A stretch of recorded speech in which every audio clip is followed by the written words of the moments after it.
but there is definitely a window of opportunity to gain some quite considerable competitive advantage by leveraging some of these tools now, just because we know service is a differentiator.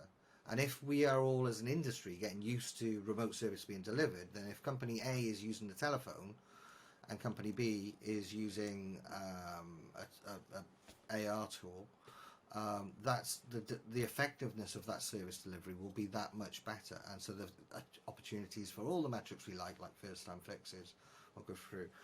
And I think that's going to be a battleground. I think that from a service point of view, how you deliver, not so much can you deliver a remote service, it's how you deliver it. And I think that comes back to the point as well around what layer of service that is. Is it self-service? In which case, how do I get that information? You know, what do my knowledge portals look like? How do I help my customer do self-triage? Right. Yeah, I mean, do you think that's something that you could see coming yourself? Yeah, I mean, I would tend to agree with kind of the adoption level that you're seeing within your study.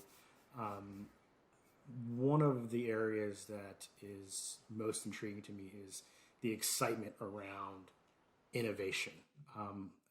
We've all been in service for, as we've continued to joke about, for a little bit of time here. And, back a decade ago, it was, let's just make sure we have a mobile application that can schedule us. Let's look at another Gantt chart that allows us to have visibility into where our technicians need to be and which resources we have available to us. What's been really, really interesting, I want to stay away from saying cool, because we often, cool technologies are technologies to be piloted and then move on, not, to be truly transformative for the business. And one area that I continue to want to talk to IT leaders and service leaders is the role that technology can play in transformation of your business model.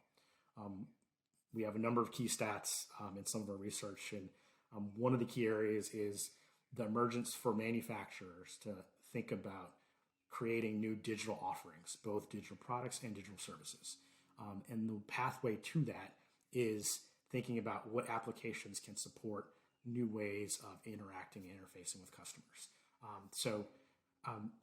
Again, I don't think it's the massive $1 million piece of equipment that is very complex that you want a customer or someone who's not skilled, using a tablet to talk you through or to be talked through on how to fix something. You probably want a certified specialist to come in. But I do think there's use cases where an AR application can help speed service being delivered, as opposed to waiting not just on a phone, but waiting for someone to roll a truck to then diagnose an issue, to then figure out they don't have the skills or the parts to fix it, and then have to schedule another appointment. I continue to go back to, I appreciate the treadmill story around YouTube, but talking with a major heavy equipment manufacturer, oftentimes they were either rolling a truck or, worse yet, sending a technician on a plane to go get eyes on the asset.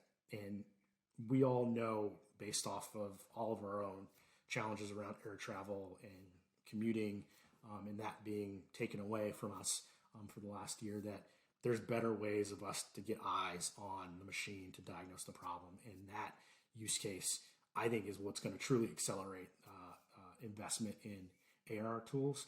I'm not quite sold on how much companies are going to be willing to invest more in hardware to solve this problem. And I think that's what slowed things down a little bit for a number of organizations is, we just deployed tablets to our technicians. All technicians now have new smartphones. Do we need another device? Going back to the prior comment of technicians moving from 4 devices to 1 and never really getting there. Do we want to go from 4 to 5 to solve a problem? Or can we get to a point where the application can go on multiple devices and still give us enough of the solution and value proposition? So I think that's why I would say the 20% number, I would tend to agree with that. We have our own numbers, and I think they align with that number. But the intent is improving because the use case is now founded in something that can help accelerate true transformation into new digital offerings and digital services for customers.